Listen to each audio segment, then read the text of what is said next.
हजरत मौलाना फरीदुद्दीन अल मुबारक मुहतामिम जामिया इस्लामिया जमीरिया सागरदिया फेनी खतीब शांतिनगर जामे मस्जिद ढाका।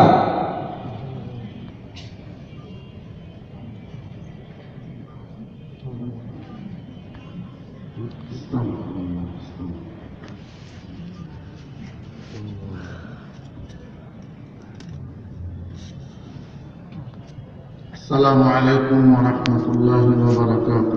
वअलैकुम अस्सलाम व रहमतुल्लाहि व बरकातुहू।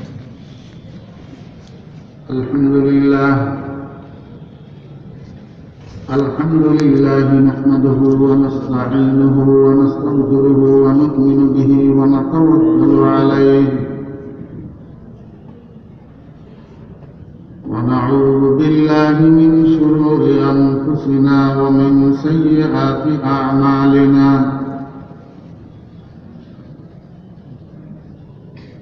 मन यहदिल्लाहु फला मुदिल्ल लहु व मन युद्लिलहु फला हादिय लहु।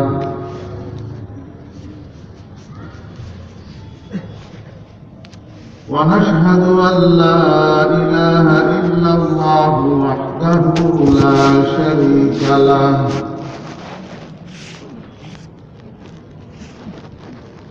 व नशहदु अन्न सय्यदना व मौलाना मुहम्मदन अब्दुहु व रसूलुहु सल्लल्लाहु तआला अलैहि व अला आलिहि व अस्हाबिहि व बारक व सल्लम। अम्मा बअदु फअऊज़ु बिल्लाहि मिनश शैतानिर रजीम।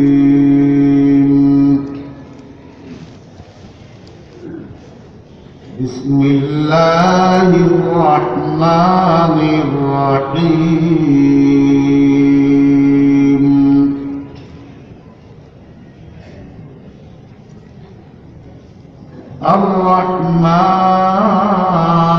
अर्रहमान अल्लमल कुरआन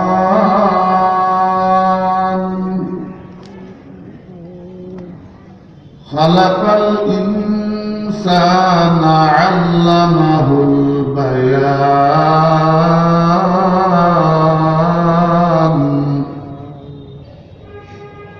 सदक़ल्लाहु मौलानल अज़ीम।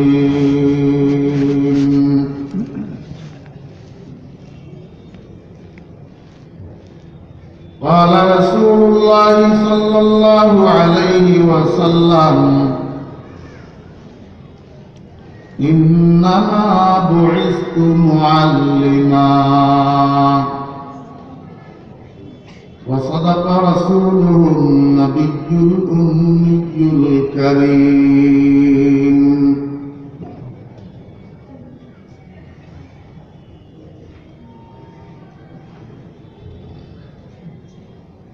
वसदक़ रसूलुहु नबियुल उम्मियुल करीम। वनहनु अला ज़ालिका लमिनश शाहिदीन वश्शाकिरीन।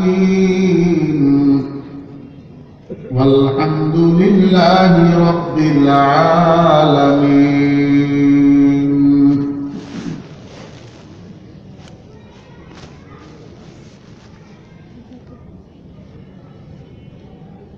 ग्रामी कदर हज़रात और उलमाए किराम, समावेत दीनदार परहेजगार मुसलमान भाइरा,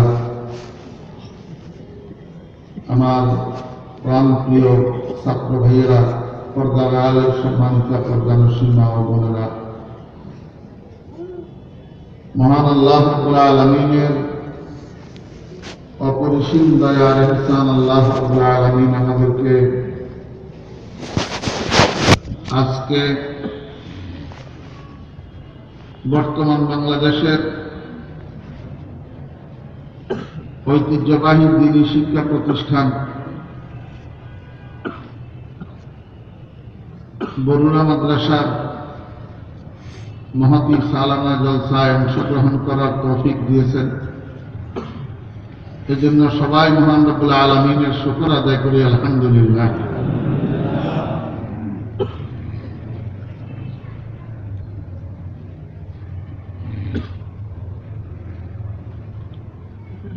খুতবার পর আমি আপনাদের সামনে আল্লাহ পাকের পবিত্র কালামের অত্যন্ত সুপরিচিত সূরা সূরাতুর রহমানের শুরু থেকে কিছু অংশ তিলাওয়াত করেছি এবং সেই সাথে আমাদের সকলের প্রিয় নবী শফিউল মুজনবিন রাহমাতুল্লিল আলামিন জনাব মুহাম্মদুর রাসূলুল্লাহ সাল্লাল্লাহু আলাইহি ওয়াসাল্লামের দীর্ঘ একখানা হাদিস শরীফের একটা অংশ আপনাদের সামনে পাঠ করেছি।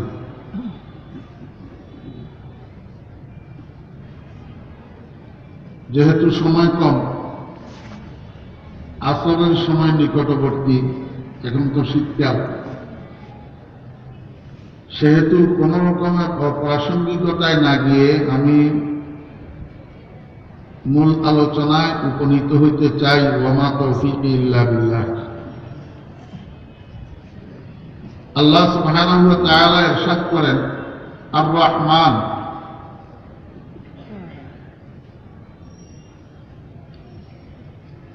এটা আল্লাহ পাকের গুণবাচক 99টা নামের একটা নাম। অর্থ হইল এমন দয়ালু যার দয়ার কোনো কুল কিনারা নাই, সীমাবদ্ধতা নেই। আর রহমান, এই অসীম দয়ালু কি দয়া করলেন?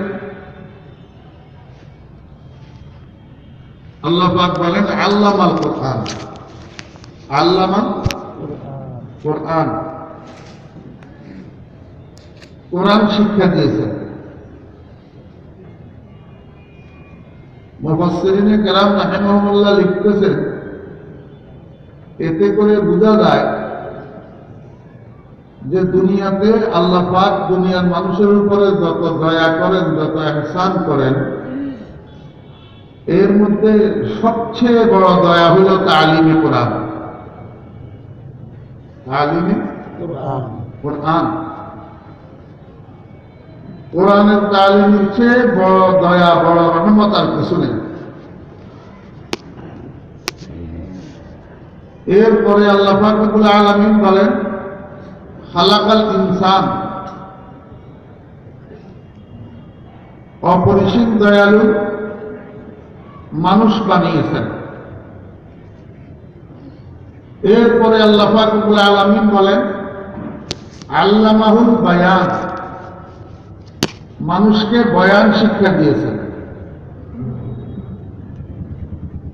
তো দেখেন, এখানে একটা সিরিয়াল আছে, একটা ধারাবাহিকতা আছে। আর রহমান বলার পরে আল্লাহ পাক বললেন আল্লামাল কোরআন, তারপরে বললেন খালাকাল ইনসান। আগে বললেন আল্লামাল কোরআন, পরে বললেন খালাকাল ইনসান। আল্লামাল কোরআন অর্থ হল কোরআন শিক্ষা দিয়েছেন, আর খালাকাল ইনসান অর্থ হল মানুষ বানাইয়াছেন। এখন প্রশ্ন হল, আল্লাহ পাক আগে বললেন কোরআন শিক্ষা দিয়েছেন, পরে বললেন মানুষ বানাইয়াছেন। তো যদি পরেই মানুষ বানাইয়া থাকেন, আগে কোরআন শিক্ষা দিলেন কাকে?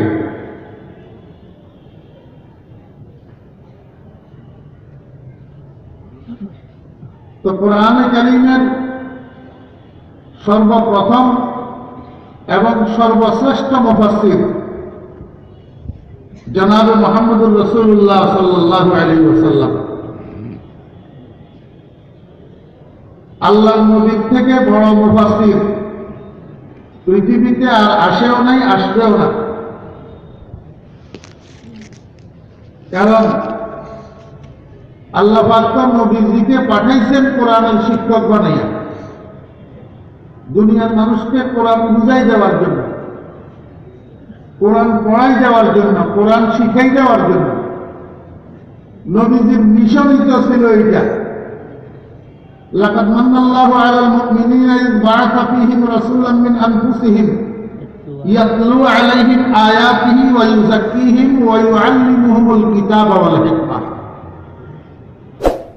তেলাওয়াত করি তেলাওয়াতের কায়দা কানুন, তেলাওয়াতের বিধিবিধান, তেলাওয়াতের কাওয়ায়েদ দুনিয়ার মানুষকে শিখিয়ে দেওয়া। Follow me, my আর কোরআনে কারীমের benefits. ইলম এবং হিকমত দুনিয়ার মানুষকে শিখিয়ে দেওয়া, এটা তো নবীজির মিশন ছিল।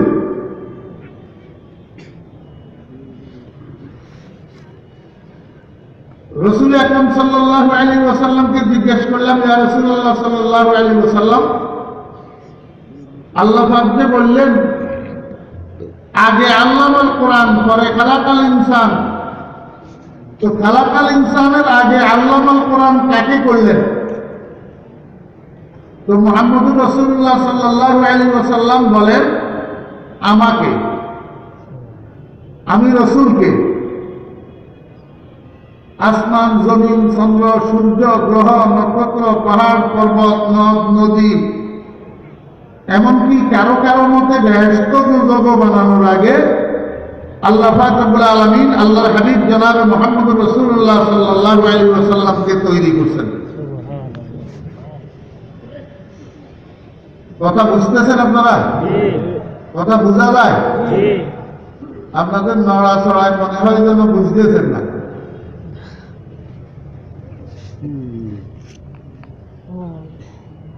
আল্লাহ পাক সর্বপ্রথম এই পৃথিবীতে কি বানাইছেন? আল্লাহ পাকের প্রথম সৃষ্টি কি?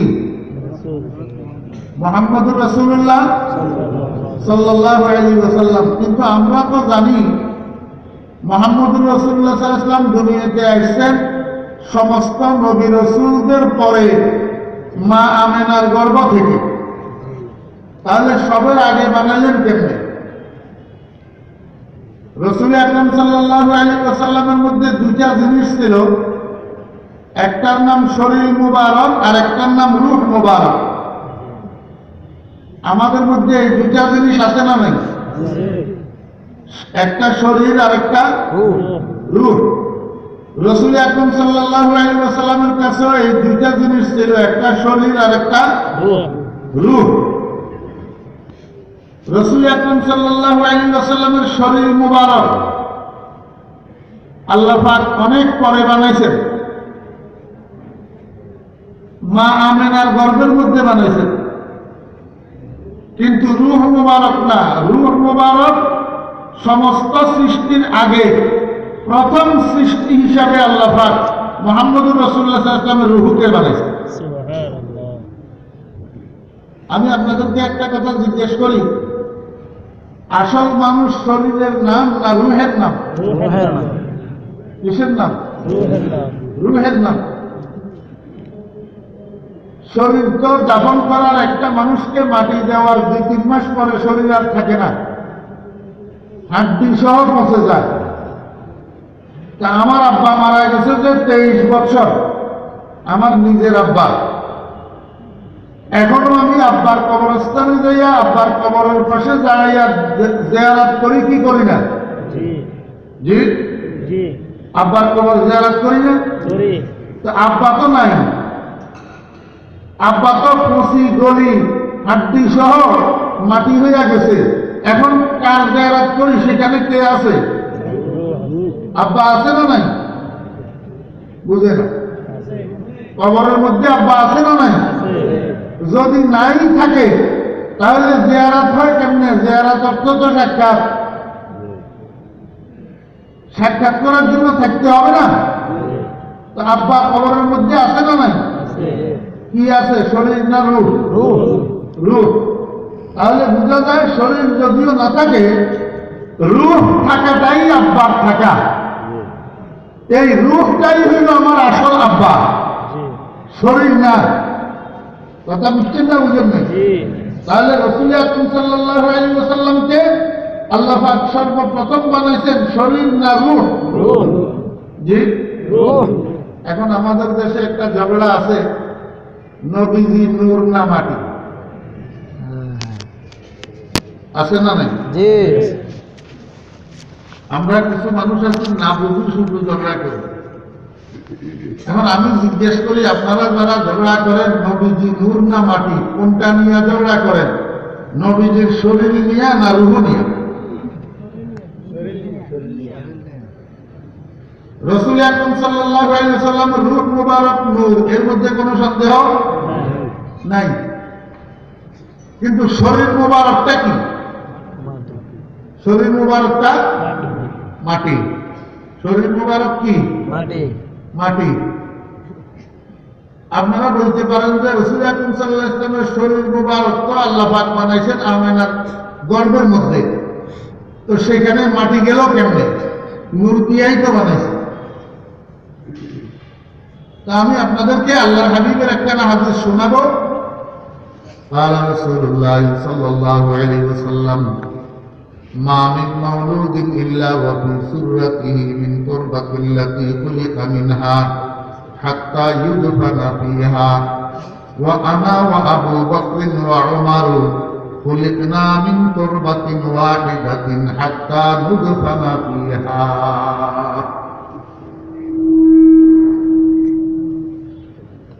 أو كما قال عليه الصلاة والسلام بلغنا أو كما قال عليه الصلاة والسلام বললাম না, এটা হযরত উলামায়ে কেরামের তালিবে ইলম ভাইদের একটা সুয়ালের মুকদ্দরের জবাব দিতেছি। আল্লাযী ইয়াবুদু ফি বুতুনিকুম।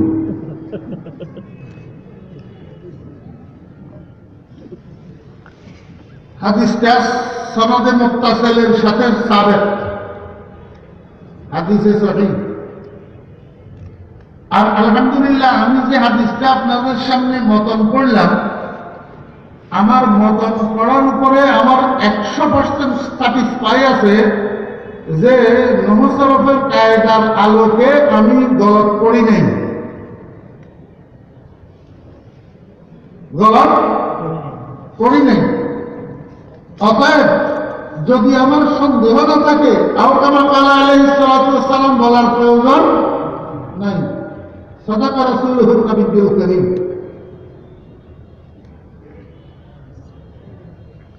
আল্লাহর হাবিব জনাব রাসূলুল্লাহ সাল্লাল্লাহু আলাইহি ওয়াসাল্লাম ইরশাদ করেন, মা মিন মাউলুদিন ইল্লা ওয়া ফি সুররাতিহি মিন তুরবাতিল্লাতী খুলিকা মিনহা হাত্তা ইউদফানা ফিহা ওয়া আনা ওয়া আবু বকর ওয়া উমর খুলিকনা মিন তুরবাতিন ওয়াহিদাতিন হাত্তা নুদফানা ফিহা। আল্লাহর হাবিব বলেন, আল্লাহ পাক যখন কোনো মানুষকে তার মায়ের পেটের মধ্যে বানানোর ইচ্ছা করেন,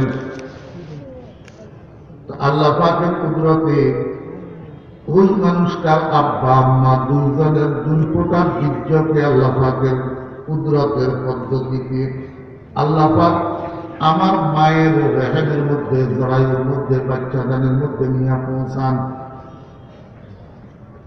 এই দুই ফোঁটা বীর্য সেখানে পৌঁছার পর আল্লাহ পাক রব্বুল আলামিন এই দুই ফোঁটা বীর্যকে ঘুরাইতে 40 দিন পর্যন্ত ঘুরায়। এই 40 দিনের ঘুরানোর মধ্যে দুই ফোঁটা বীর্য একটা জমাট রক্তের দলায় পরিণত হয়। এই জমাট রক্তের দলাটাকে আল্লাহ পাক রব্বুল আলামিন আবার ঘুরায়। জরায়ুর মধ্যে ঘুরাইতে 40 দিন পর্যন্ত ঘুরানোর পরে একটা গোশতের টুকরা তৈরি হয়। এই গোশতের টুকরাটাকে আল্লাহ পাক রব্বুল আলামিন আবার ঘুরায়। ঘুরাইতে এই গোশতের টুকরার দুই ভাগ হইয়া এক ভাগ গোশতের টুকরা হিসাবে থাকে, আর এক ভাগ একটা হাড়ে পরিণত হয়। এই দুটোটা জিনিসকে আল্লাহ পাক আবার ঘুরায়। ঘুরাইতে গোশতের টুকরাটা আমরা যে পিঠা বানাই, রুটি বানাই, এই পিঠার মতো চতুর্দিকে মেলে সম্প্রসারিত হয়।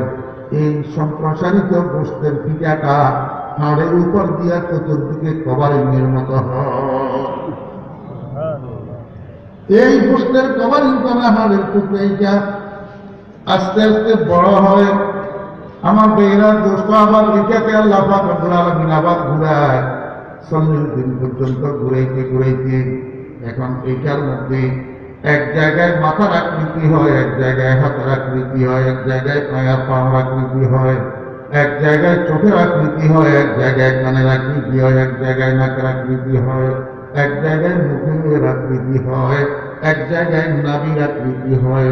যখন মায়ের পেটের মধ্যে একটা মানুষের শারীরিক আকৃতি হইয়া যায়, তখন আল্লাহ পাক রব্বুল আলামিন একজন ফেরেশতা নিযুক্ত করেন। কি নিযুক্ত করেন? ফেরেশতা। একজন ফেরেশতা নিযুক্ত করেন।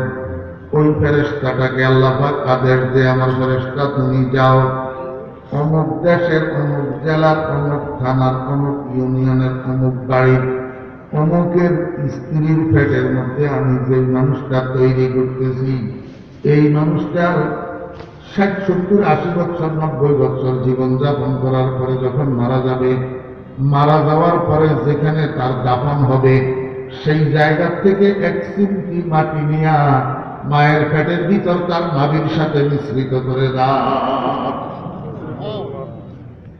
ফেরেশতা আল্লাহর পক্ষ থেকে আদেশ প্রাপ্ত হইয়া, যে মানুষটা এখনো মায়ের পেটে এখনো রূহ আসে নাই, Subscribe my channel, press the bell icon. যে জায়গায় কবর হবে, সেই জায়গা থেকে 1 চিমটি মাটি Follow me, my ওই মানুষটার নাভির সাথে মিশে যাবে। আল্লাহর হাবিব ইরশাদ করেন, যেই জায়গার মাটি মায়ের পেটে তার নাভির সাথে মিশিয়ে দেওয়া হয়েছে, মরার পরে ঠিক সেই জায়গায় তার কবর হবে, সেই জায়গায় দাফন হবে, অন্য জায়গায় হবে না। আল্লাহ হাবিব জনাব রাসূলুল্লাহ সাল্লাল্লাহু আলাইহি ওয়াসাল্লাম ভবিষ্যৎবাণী করেন, ও দুনিয়ার মানুষেরা, আমি তোমাদেরকে বলে যাইতেছি, তোমরা খেয়াল রাখিও, আমি এবং আমার আবু বকর এবং আমার আমরা 3 জন এক মাটির তৈরি।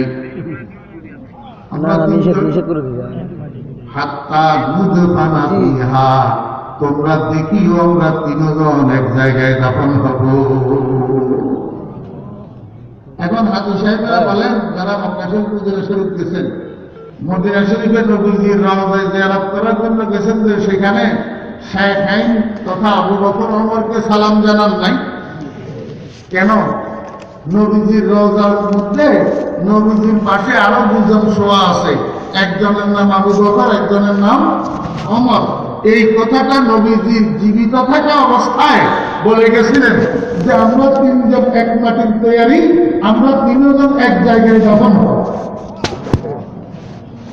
জি, এবার বুঝছেন না বুঝেছেন মাটির তৈরি কেমনে? শরীর মাটির তৈরি কিনা? শুধু নবীজি না, সমস্ত বনি আদম মাটির তৈরি। এইভাবে যে মায়ের পেটের ভিতরে ফেরেশতাই নিয়া কবরের মাটির থেকে 1 চিমটি মাটিটা নাভির সাথে মিশে গেছে। এই জন্য এই মানুষটাকে কবরে রাখার পরে, কবরে যখন মাটি দেওয়া শুরু করে, তখন এই দোয়াটা পাঠ করা হয়, মিনহা খালাকনাকুম ওয়া ফিহা নুঈদুকুম ওয়া মিনহা নুখরিজুকুম তারাতান উখরা। প্রসঙ্গত একটা কথা বলি, এখন আমাদের দেশে কিছু মানুষ আছে, আমাদের দেশে কিছু মানুষ আছে, মনোযোগ আছেন আপনাদের? আমাদের দেশে কিছু মানুষ আছে, সামান্য কিছু লেখাপড়া করিয়া, সামান্য কয়টা টাকার মালিক হইয়া, সামান্য একটু ক্ষমতার মালিক হইয়া, সামান্য একটা চেয়ারের মালিক হইয়া এত বড় বড় চাইটা কথা কয়, কিন্তু কবরে মুর্দার কবরে মাটি দেওয়ার সময় যে একটা দোয়া পড়া লাগে, এই দোয়াটাও শুদ্ধ করে যাবে না।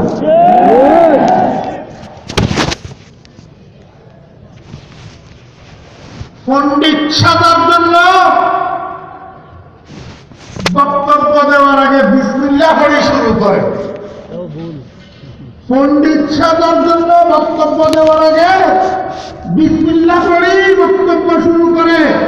আসলে এই বিসমিল্লাহ বরকতের জন্য নয়, এই বিসমিল্লাহ নিজেকে তিনটার প্রমাণ করিয়া মোট আর মানুষের সমর্থন কালেকশন করে।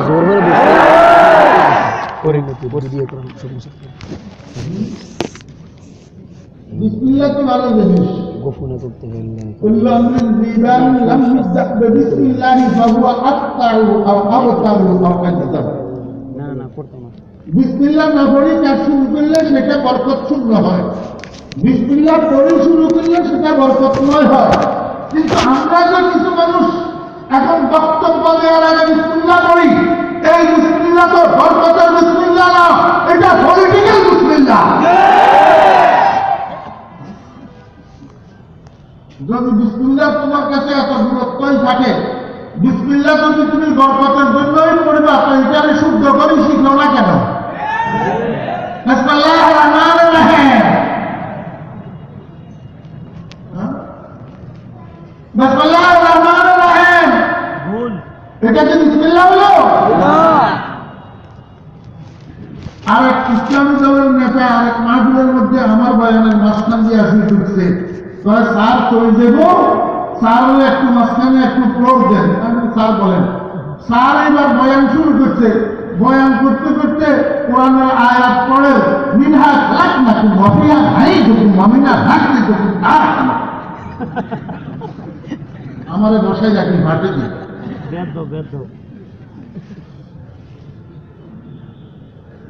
এরকম কিছু মানুষ আমাদের দেশে আছে না নাই? আছে। সাইজা সাইজা কথা বলে, শুধু টাকার জোরে আর ক্ষমতার জোরে, কিছু প্রার্থীর লেখা বলার জোরে সাইজা সাইজা কথা বলে, অথচ মুসলমানের ঘর থেকে জন্ম নিয়া জানাজার নামাজের দোয়াটা জানে না। কারণ লাগে না মুসলমান পরিচয় দিতে?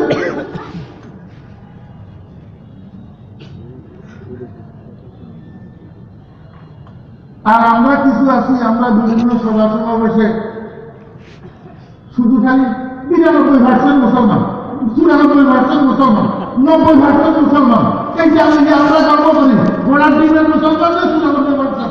৯৪% যদি মুসলমানই হয়, তাহলে ইসলামী নাম ধারণ করি ওলামায়ে কেরামকে জানোয়ারের বাচ্চা গালি দিয়ে কেমনে? কিসের জড়িত করেন?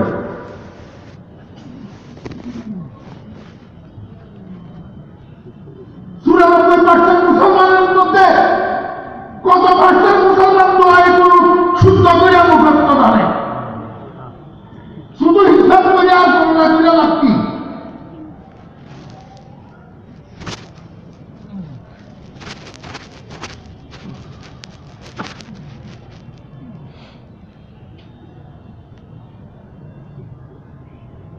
আস্তাগফিরুল্লাহ।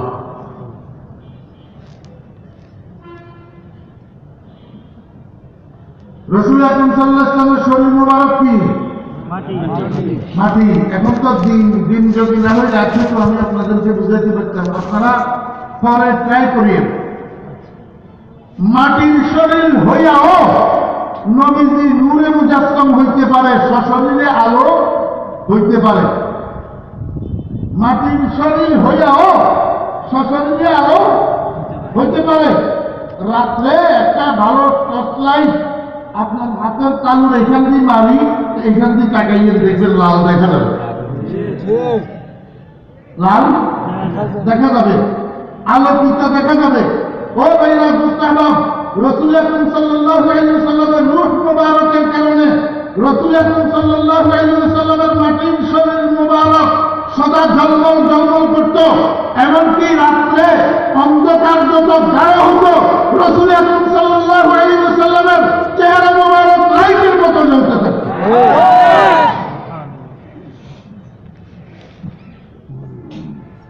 যে কথাটা আমি আপনাদেরকে বুঝাইতে চেয়েছিলাম, রাসূল আকরাম সাল্লাল্লাহু আলাইহি ওয়াসাল্লামকে জিজ্ঞেস করলাম, ইয়া রাসূলুল্লাহ, আল্লাহ পাক তো আগে বললেন আল্লামাল কোরআন, পরে বললেন খালাকাল ইনসান, তাহলে খালাকাল ইনসানের আগে কোরআনের তালিম কাকে দিলেন, কোরআন শিক্ষা কাকে দিলেন?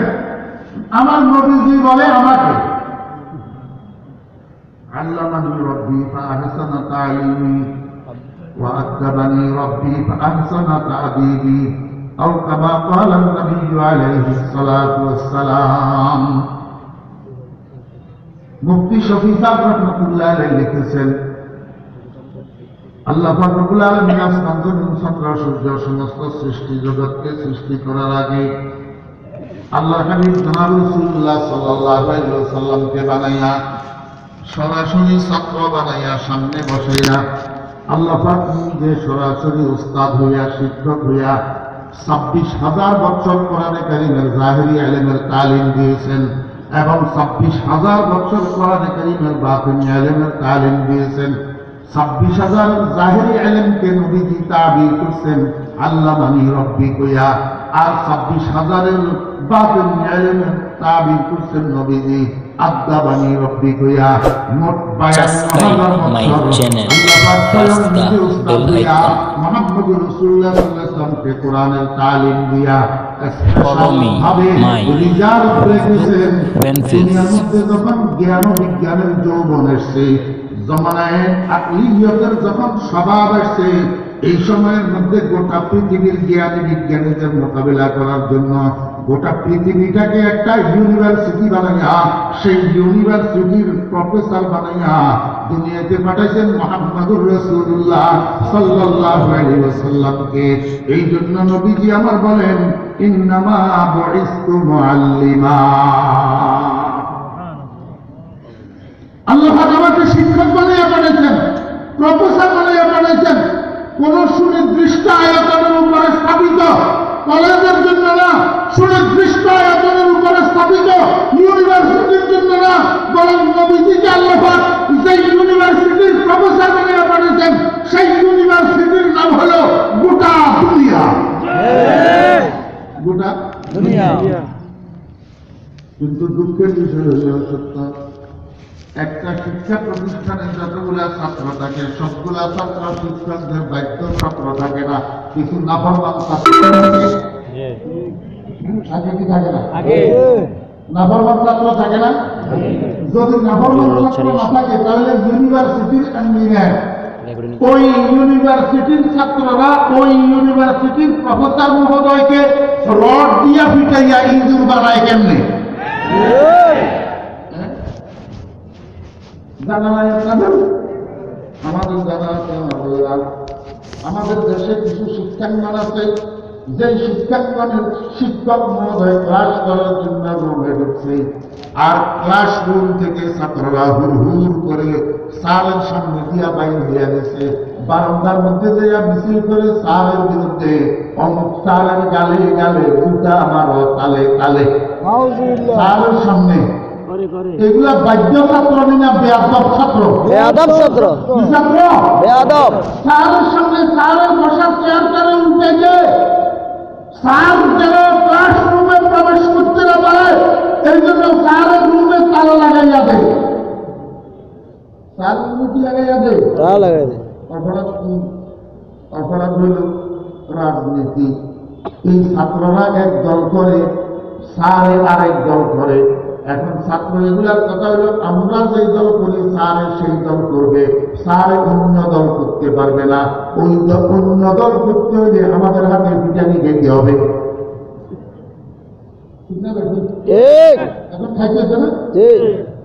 এক জমানায় বিদ্যাবাড়িত শিক্ষককে সে মিলে, আর বর্তমানে বিদ্যাবাড়ে শিক্ষককে সে ছিলেন।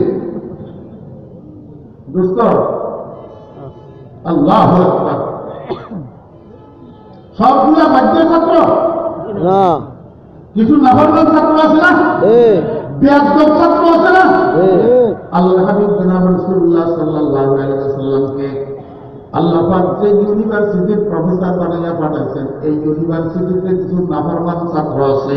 এক নম্বর নাফরমান ছাত্রের নাম আবু জাহেল। এক নম্বর নাফরমান ছাত্রের নাম কি? আবু জাহেল। আমার ভাইরা বুঝতে হবে, সময়ের পরাক্রমায়, কালের পরাক্রমায়, যুগের পরাক্রমায় এই নাফরমান ছাত্রদের বীজ সামনের দিকে সংক্রমিত হতে থাকে।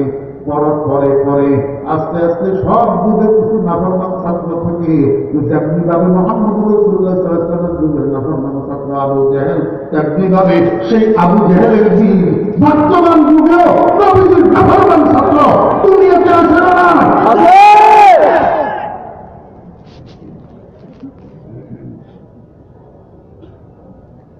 রাসূল আকরাম সাল্লাল্লাহু আলাইহি ওয়াসাল্লামকে আল্লাহ পাক কি বানাইয়া পাঠাইছেন? কি বানাইয়া পাঠাইছেন? সবাই বলেন, সবাই। অল্প সময় আছে, বেশি নেই, আধা ঘন্টার মতো। এই আধা ঘন্টার সময়ের মধ্যে আমি আপনাদের সামনে একটা সাগরকে একটা লোটায় করে দিতে চাই, তবে একটু মনোযোগ লাগবে। মনোযোগ আছে তো ইনশাআল্লাহ? রাসূলুল্লাহ সাল্লাল্লাহু আলাইহি ওয়াসাল্লাম কি বললেন যে আল্লাহ পাক আসমান জমিন সবকিছু সৃষ্টি করার আগে, এমনকি মানুষও বানানোর আগে আমাকে বানাইয়া সর্বপ্রথম আল্লাহ পাক আমাকে কোরআন শিক্ষা দিয়েছেন, এবং সেই শিক্ষা লইয়া আল্লাহ পাক দুনিয়ার মানুষকে শিখানোর জন্য আমাকে শিক্ষক বানাইয়া পাঠিয়েছেন। বুঝছেন না? বুঝলেন? একজন শিক্ষক হওয়ার জন্য পাঁচটা জিনিসের দরকার। এক নম্বরে একজন শিক্ষক হওয়ার জন্য ওনার একজন শিক্ষকের দরকার, কমপক্ষে একজন শিক্ষকের দরকার। কারণ বাপ ছাড়া যেরকম বাপ হইতে পারে না, শিক্ষক ছাড়া শিক্ষক হইতে পারে না। শিক্ষক ছাড়া যদি জ্ঞানী হয় সেটা জারজ জ্ঞানী হয়, শিক্ষক ছাড়া যদি শিক্ষক হয় সেটা জারজ শিক্ষক হয়। দুই নম্বর, একজন শিক্ষক হওয়ার জন্য ওনার কিছু ছাত্রের প্রয়োজন, ছাত্র ছাড়া শিক্ষক হওয়া যায় না। তিন নম্বর, একজন শিক্ষক হওয়ার জন্য একটা পাঠ্যপুস্তকের প্রয়োজন, পাঠ্যপুস্তক ছাড়া শিক্ষক ছাত্রদেরকে কি পড়াবে। চার নম্বর, একজন শিক্ষক হওয়ার জন্য যেই পাঠ্যপুস্তকগুলি ছাত্রদেরকে পড়াবেন ওই পাঠ্যপুস্তকটা সুনির্দিষ্ট একটা বিষয়ের উপরে লিখিত হইতে হবে, সুনির্দিষ্ট একটা সাবজেক্টের উপরে রচিত হইতে হবে। পাঁচ নম্বর, একজন শিক্ষক হওয়ার জন্য একটা শিক্ষা প্রতিষ্ঠানের প্রয়োজন। এখন আমাদের জানার বিষয় হল, নবীজি বললেন আল্লাহ আমাদের দুনিয়াতে শিক্ষক বানিয়ে পাঠাইছেন। আমার জানার দরকার নবীজির শিক্ষক কে, নবীজির ছাত্র কারা, নবীজির পাঠ্যপুস্তক কি, ওই পাঠ্যপুস্তকটা কোন বিষয়ের বই।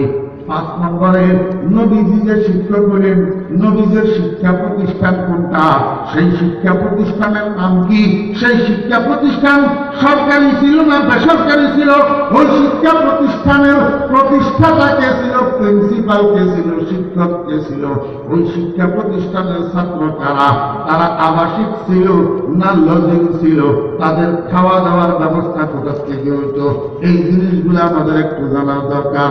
যে একটা শুনেন আমার ভাইয়েরা বুঝতে আবার এতক্ষণের আলোচনা দ্বারা আমরা বুঝছি আমার নবীজি শিক্ষক হয়ে আসছেন, যে নবীজির শিক্ষক আছেন উনি কে, আর রহমান। নবীজির শিক্ষক কে? আর রহমান। আর রহমান যিনি নবীজিকে আল্লামাল কোরআন, নবীজিকে আল্লামাল কোরআন। তাহলে নবীজির শিক্ষক আছে না নাই? আছে। আমার ভাইয়েরা বুঝতে, দুনিয়ার কিছু নাস্তিকের বাচ্চারা বলে আমার নবীজির লেখাপড়া নাই, আমার নবীজি উম্মি। এই লেখাপড়া না থাকা, এই উম্মি হওয়ার মানে অজ্ঞ নয়। মুহাম্মদুর রাসূলুল্লাহ সাল্লাল্লাহু আলাইহি ওয়াসাল্লাম আনুষ্ঠানিকভাবে কোন আক্ষরিক শিক্ষকের সামনে বসে আক্ষরিক জ্ঞান অর্জন করেন নাই, তার মানে আমার নবীজি অজ্ঞ ছিলেন, নাউজুবিল্লাহ, এমনটা নয়। আল্লাহর হাবিব জনাবে মুহাম্মদুর রাসূলুল্লাহ সাল্লাল্লাহু আলাইহি ওয়াসাল্লাম বলেন, দুনিয়ার মানুষ তোমরা জানো না আল্লাহ পাক আমাকে কি পরিমাণ ইলম দান করেছিলেন, কি পরিমাণ। قال رسول الله صلى الله عليه وسلم أوتيت علم الأولين والآخرين।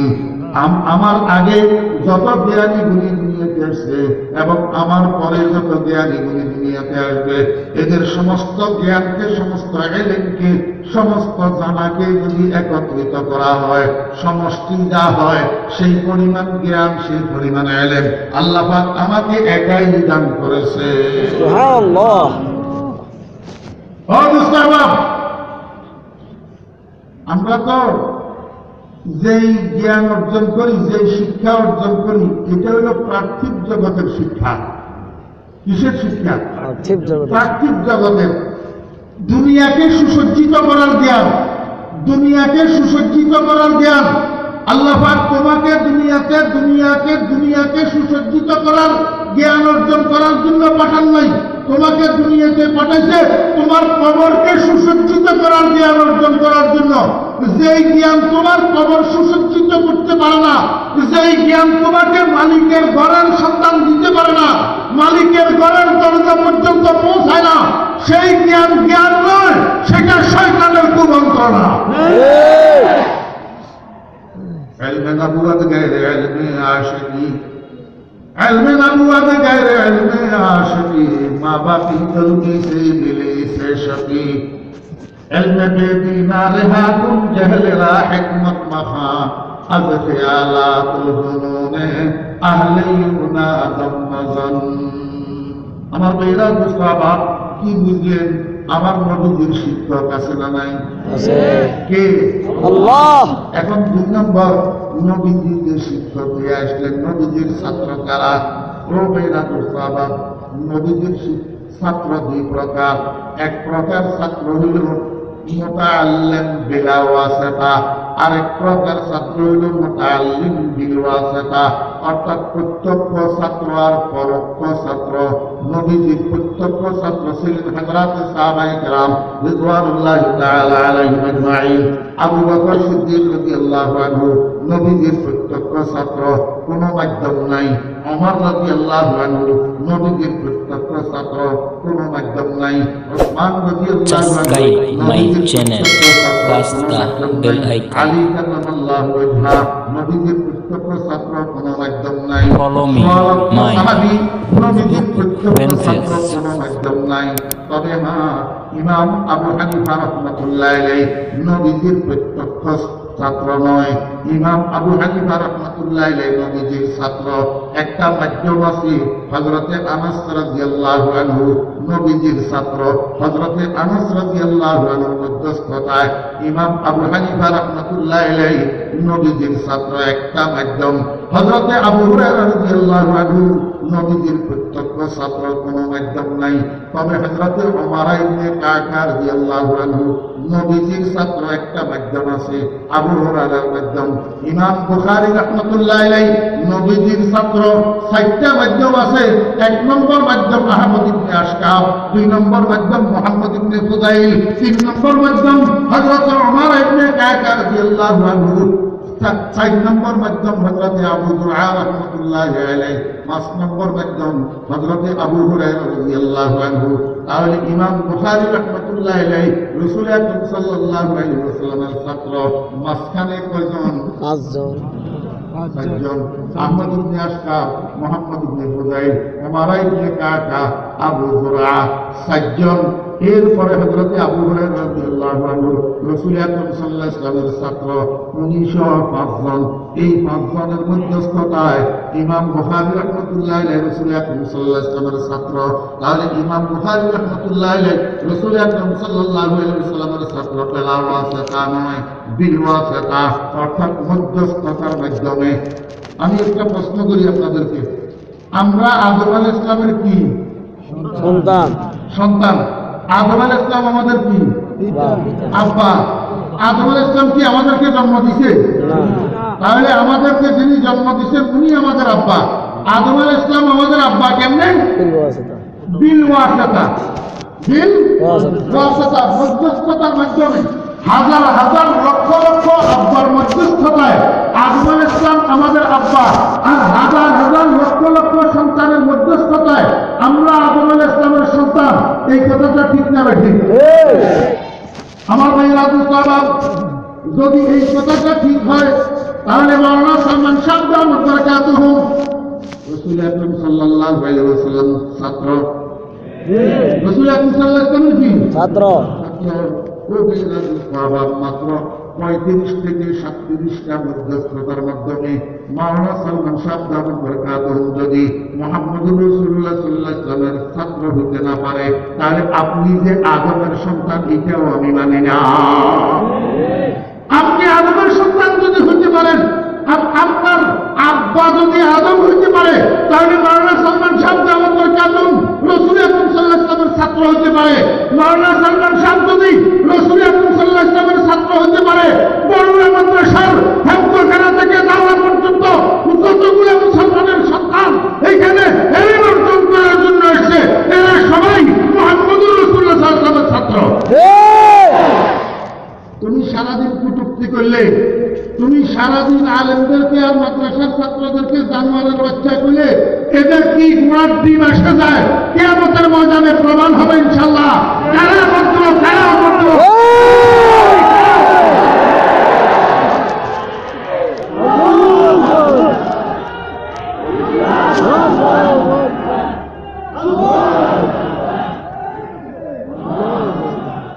मबी हकीर गदाया ने कहीं कौम, मबी हकीर गदाया ने कहीं कौम, शाहान बेकमरो खुसरवान बेकुलाहाন।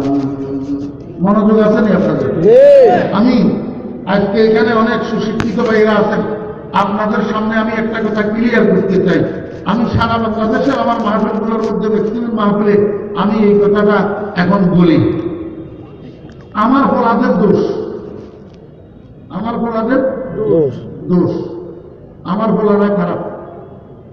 আমার ফলারা মানে বুঝেন তো খারাপ। মাদ্রাসাগুলা আমার ফলারা খারাপ। আমি আপনাদের ইনসাফের কাছে বিচার চাই। আমার ফলারা খারাপ যে তার প্রমাণ কি আমি আপনাদেরকে একটু বুঝাই। বাংলাদেশের 64টা জেলা না, এই 64টা জেলা হেডকোয়ার্টারে 64টা ফৌজদারি কোর্ট নাই আছে না? এই 64টা ফৌজদারি কোর্টে প্রতিনিয়ত ক্রাইমের মামলা, অপরাধের মামলা দায়ের হইতেছে কি হইতেছে না? যদি মামলা দায়ের না হয় কোর্টে গুলো কিসের জন্য রাখছে? হ্যাঁ, প্রতিনিয়ত 64টা ফৌজদারি কোর্টে মামলা হইতেছে না? কিসের মামলা? চুরির মামলা, ডাকাতির মামলা, হাইজ্যাকের মামলা, খুনের মামলা, লুটতরাজের মামলা, দুর্নীতির মামলা, মদের মামলা, ইয়াবার মামলা, নারী ধর্ষণের মামলা, ইফটিজিং এর মামলা, এসিড নিক্ষেপের মামলা, পরের জমি আত্মসাতের মামলা, পরের মাল আত্মসাতের মামলা, দেশের সম্পদ লুণ্ঠন করার মামলা। এই অপরাধের মামলাগুলো হচ্ছে না? জাতির বিবেকের কাছে আমার প্রশ্ন, কোন বাপের বেটা, কোন বাপের বাহাদুর বেটা আছেন কিনা এই কাজটা করতে পারবেন কিনা? এখন 2020 সালের ডিসেম্বর মাসের আজকে কয় তারিখ? 17 তারিখ। গত মাসটা কি গেল? নভেম্বর। কয় দিনে গেছে? 30 দিনে। আমি আপনাকে বলবো, আপনি কোন বাপের বেটা, কোন বাহাদুর যদি থাকেন, 2020 সালের নভেম্বর মাসের 1 তারিখ থেকে 30 তারিখ পর্যন্ত এই 30 দিনে বাংলাদেশের 64 জেলার 64 কোর্টে যত ক্রাইমের মামলা দায়ের হয়েছে, যত অপরাধের মামলা দায়ের হয়েছে, এই মামলাগুলার এক বা একাধিক বিবাদী আসামি আছে না নাই? কোন মামলা, কোন অপরাধের মামলা অপরাধী ছাড়া, বিবাদী ছাড়া, আসামি ছাড়া হয় না? তাহলে আপনি একটা কাজ করেন, গোটা বাংলাদেশের 64 জেলা হেডকোয়ার্টারে 64টা ফৌজদারি কোর্টে 2020 সালের নভেম্বর মাসের 1 তারিখ থেকে 30 তারিখ পর্যন্ত যে অপরাধের মামলাগুলা দায়ের হয়েছে, এই মামলাগুলার যারা আসামি বিবাদী আছে এদেরকে জরিপ করা হোক। শতকরা কত % মাদ্রাসার ছাত্র পাওয়া যায়? 1% বলেন না? নাই। জি নাই। বুকে হাত দিয়া বলে, বুকে হাত দিয়া। চুরির মামলার আসামি, ডাকাতির মামলার আসামি, খুনের মামলার আসামি, মদের মামলার আসামি, ইফটিজিংয়ের মামলার আসামি, নারী ধর্ষণের মামলার আসামি, এসিড নিক্ষেপের মামলার আসামি, ওই দুর্নীতি দমন কমিশনের দায়ের করা দেশের সম্পদ লুট করার আসামি শতকরা কত % মাদ্রাসার ছাত্র পাওয়া যায়? জাতি জানতে চায়। জাতি জানতে চায় আমার ফলারা এই জাতীয় ক্রাইমগুলোর মধ্যে শতকরা কত % লিপ্ত? আপনারা বলেন। না, আমি আপনাদের সাথে একমত না। আমি বলবো 5% আছে। 5% আছে। বলে হুজুর কেমন? 5% এমন হইতে পারে কোন জায়গায়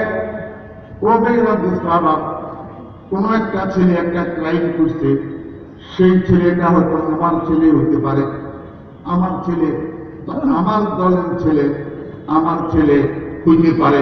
তো আমার ছেলেটাকে আমি আড়াল করার জন্য আমি আরেকজনের শার্ট প্যান্ট পরা পরা একটানে আইনা পাঞ্জাবি গায়ে দেওয়াইয়া, টুপি মাথায় দেওয়াইয়া, টেলিভিশনের সামনে দাঁড় করাইয়া দিলাম। এবার কি আমাদের ছাত্র?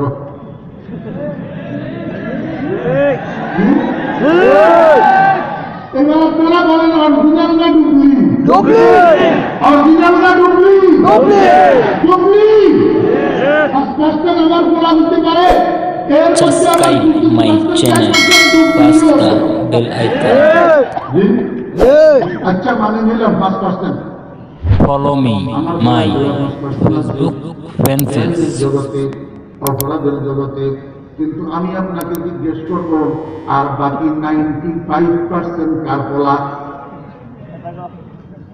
বাকি 95% কোন কারখানার তৈরি? বাকি 95% কোন ফ্যাক্টরির প্রোডাকশন? সেই সমস্ত ফ্যাক্টরিগুলোর বিরুদ্ধে বিবৃতি আসে না। খালি এই ফ্যাক্টরিগুলোর বিরুদ্ধে কেন বিবৃতি আসে? যত নিয়ন্ত্রণ শুধু এই ফ্যাক্টরিগুলোর উপরে কেন চলে? ওই সমস্ত ফ্যাক্টরিগুলোর উপরে কোন নিয়ন্ত্রণ কেন চলে না? যেগুলো 95% ক্রিমিনাল জন্ম দেয়।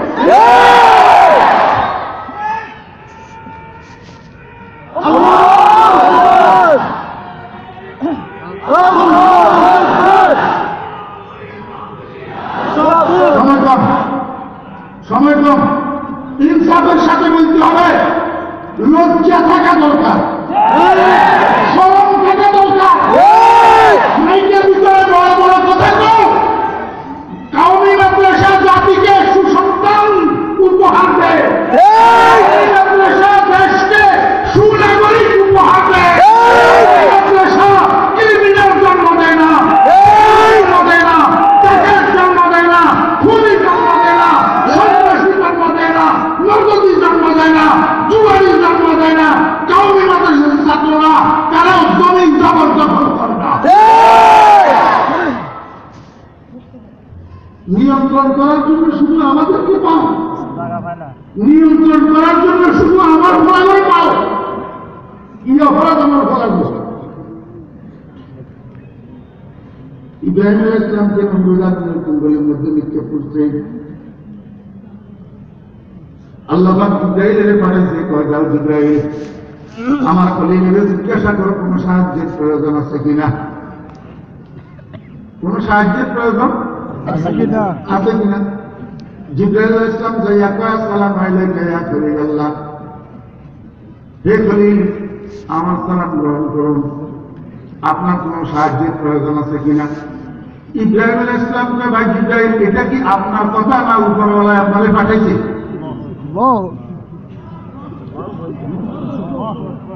জিবরাইল আলাইহিস সালাম কয় আল্লাহর খলিল, লা ইয়াসুনা মা আমারহুমুল্লাহ ওয়া ইয়াফআলুনা মা ইউমারুন।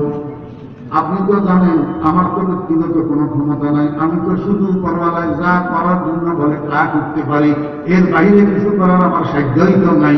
অতএব আমি নিজের থেকে কেন বলবো রব্বুল আলামিন আমাকে পাঠাইছে আপনার কোনো সাহায্যের প্রয়োজন আছে কিনা জিজ্ঞেস করার জন্য। আসলে তো রব্বুল আলামিন পাঠাইছে তো পরীক্ষা করার জন্য। রব্বুল আলামিন পাঠাইছে কি করার জন্য? পরীক্ষা করার জন্য। আমার ভাইয়েরা সার্টিফিকেটের মর্যাদা যত বেশি, পরীক্ষা করছেন তত হার। সার্টিফিকেটের মর্যাদা যত বেশি, পরীক্ষা করছেন তত হার। ইব্রাহিম আলাইহিস সালামকে 3টা পরীক্ষা করছেন আল্লাহ পাক রব্বুল আলামিন। ভেরি হার্ড এক্সামিনেশন 3টা করছেন ইব্রাহিম আলাইহিস সালামকে। তার মধ্যে এইটা একটা। ইব্রাহিম আলাইহিস সালাম কয় ভাই জিবরাইল, আপনি কেন জিজ্ঞেস করবেন? আপনাকে দিয়া কেন জিজ্ঞেস করাবে? কি অপরাধ আমার? আমি যে আগুনের কুণ্ডলের মধ্যে পড়লাম, ফতলে কাছে না কর দায়েন, মালে কাছে না কর দায়েন, জুরমাম হামি নাস্তে কেমন আশেকে গুরু গাস্তায়েন। আমি তো কারোর খুন করি নাই, কারো মাল আত্মসাৎ করি নাই। আমার যদি অপরাধ হয়ে থাকে, একটাই অপরাধ, আমি কেন বলি না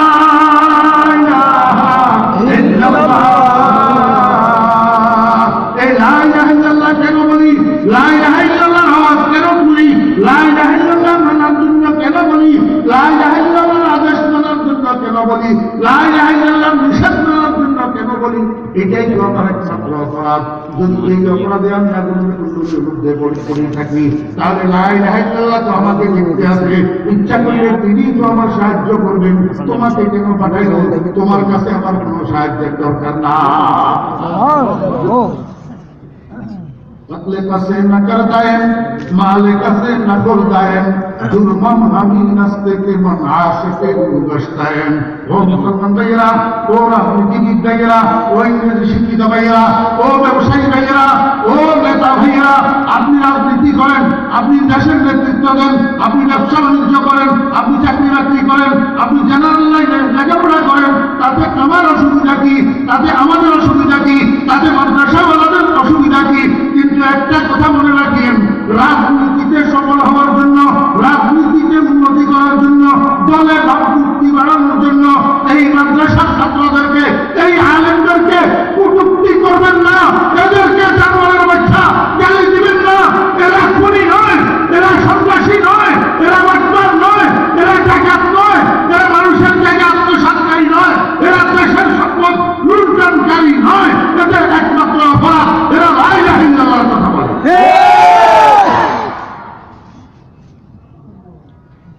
এবার বুঝছেন তো, সারা বাংলাদেশের সারা দুনিয়ার কোরআন পড়নেওয়ালা যারা তালেবে ইলম আছে, এরা মুহাম্মদুর রাসূলুল্লাহ সাল্লাল্লাহু আলাইহি ওয়াসাল্লামের ছাত্র। ছাত্র তুমি কাঠমোল্লা বলো, তুমি কুটুক্তি করো, তুমি জঙ্গি বলো, তুমি মৌলবাদী বলো, তোমার যা ইচ্ছা তা গালি দাও, এতে তাদের কিছু আসে আর যায় না। যদি কিয়ামতের ময়দানে মুহাম্মদুর রাসূলুল্লাহ সাল্লাল্লাহু আলাইহি ওয়াসাল্লাম আমার ছাত্র তুই আমাকে জানি না, কিচ্ছু আসে আর যায় না।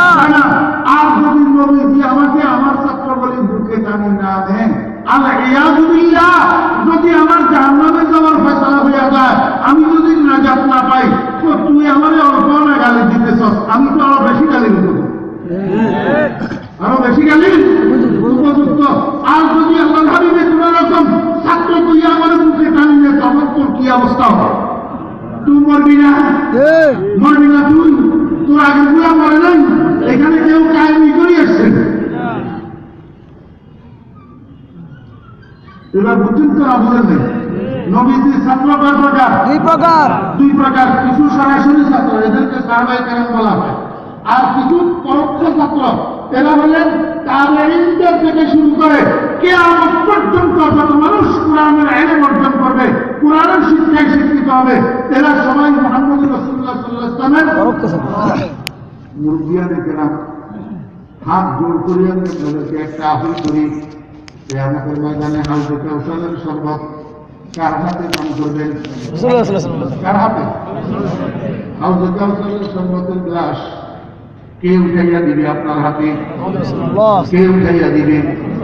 নবীজির হাতে হাউজে কাউসারের শরবতের গ্লাস নবীজির হাত থেকে নিতে চান কে কে? ইনশাআল্লাহ চান সবাই? সবাই চান? হাত নামান। নবীজির হাতের থেকে হাউজে কাউসারের শরবতের গ্লাস যদি পাইতে চান, নবীজির সুপারিশ যদি কামনা করেন, তাহলে আমার একটা প্রশ্নের উত্তর দেন। কিয়ামতের ময়দানে যখন নবীজির হাতের থেকে হাউজে কাউসারের শরবতের গ্লাস নেওয়ার জন্য আপনি হাত বাড়াবেন, তখন যদি নবীজি আপনাকে জিজ্ঞেস করে, কিরে উম্মত, তোর ঘরে আল্লাহ পাক আমার আর কতগুলা উম্মত পাঠাইয়াছিল? একজন, দুইজন, তিনজন, পাঁচজন, সাতজন, যেগুলার তুই তোর ছেলে বলতি, তুই তোর পুত্র বলতি। শুধু এই পরিচয়টা এত নয়, আরো একটা পরিচয় আছে, এগুলা তোর ছেলে বটে, তবে আমার উম্মত তোর কাছে আল্লাহ আমানত হিসাবে পাঠাইছিল। তুই দুইটা, চারটা, পাঁচটা সন্তানের বাবা হইয়া সবগুলা ছেলেরে, সবগুলা সন্তানেরে, সবগুলা আমার উম্মতকে তুই ইহুদি খ্রিস্টানের ছাত্র বানাইয়া দিলি, ঈশ্বরচন্দ্র বিদ্যাসাগরের ছাত্র বানাইয়া দিলি, রবি ঠাকুরের ছাত্র বানাইয়া দিলি। আমার একটা উম্মতকে, আমার ছাত্র কেমনে বানালি না? একটা উম্মতকে বলবো মাদ্রাসায় পড়াইতে দিবি না তুই? কোন লজ্জায় আমার কাছে হাউজে কাউসারের শরবতের গ্লাসের জন্য হাত বাড়াস? সোহকা আমার সামনে থেকে দূর হইয়া যা। তখন কি করবে? ঠিক ছেলেদেরকে মাদ্রাসায় নিবেন তো? আলেম বানাবেন তো ইনশাআল্লাহ? আলেম বানাবেন তো ইনশাআল্লাহ? যদি কোনো মুরব্বী বলেন আমার তো ছেলেরা বড় হয়ে গেছে, এখন তো আমার কাছে আর সুযোগ নেই ছেলেদেরকে মাদ্রাসায় পড়ানোর। আমি আপনাকে বলবো, একটা নাতি হইলেও পড়ান, একটা বাতিজা হইলেও পড়ান, একটা বাগিনা হইলেও পড়ান। যদি আর কিছু না পারেন, আপনার বাড়ির একটা গরিব ছেলেকে আপনাকে আল্লাহ পাক তৌফিক দিয়েছে, আপনাকে সম্পদ দিয়েছে, আপনাকে টাকা দিয়েছে, আপনার বাড়ির একটা গরিব ছেলেকে, আপনার প্রতিবেশী একটা গরিব ছেলেকে আপনার খরচে বড়ুয়া মাদ্রাসায় 12 বছর পড়াইয়া হক্কানি আলেম বানাইয়া দেন, হাফিজে কোরআন বানাইয়া দেন। এই ছেলেটাকে যে আপনি আলেম বানাইয়া দিলেন, এই একটা ছেলেকে আলেম বানাইয়া দিলেন, হাফিজ বানাইয়া দিলেন, এর অর্থ হলো আপনি একটা বাতি জ্বালাইয়া দিলেন। কিয়ামত পর্যন্ত এই বাতি থেকে লক্ষ লক্ষ কোটি কোটি আরো বাতি জ্বলবে। সবগুলা বাতির আলো একত্রিত হইয়া আপনার কবরটা আলোকিত হইয়া থাকবে, আপনার কবরটা আলোকিত হইয়া থাকবে। আমার ভাইয়েরা দোস্ত বাবা, একটা হক্কানি রব্বানি আলেম, একটা আমলওয়ালা হাফেজে কোরআন বানাইতে পারেন কিনা দেখেন। যদি এই কথার উপরে থাকেন, তাহলে আল্লাহর রহমতে ইসলামকে মিটানোর জন্য ইসলামের শত্রুরা যত চেষ্টা করুক, যতদিন জমিনের পিঠের উপরে মাদ্রাসার আলেম থাকবে, ততদিন দুশমনের গোষ্ঠী পারবে না ইসলামকে দিতে। আল্লাহ পাক রব্বুল আলামিন আমাদেরকে বুঝার এবং আমল করার তৌফিক দান করেন। ওয়া আখিরু দাওয়ানা আলহামদুলিল্লাহি রাব্বিল আলামিন। আসসালামু আলাইকুম ওয়া রাহমাতুল্লাহি ওয়া বারাকাতুহু।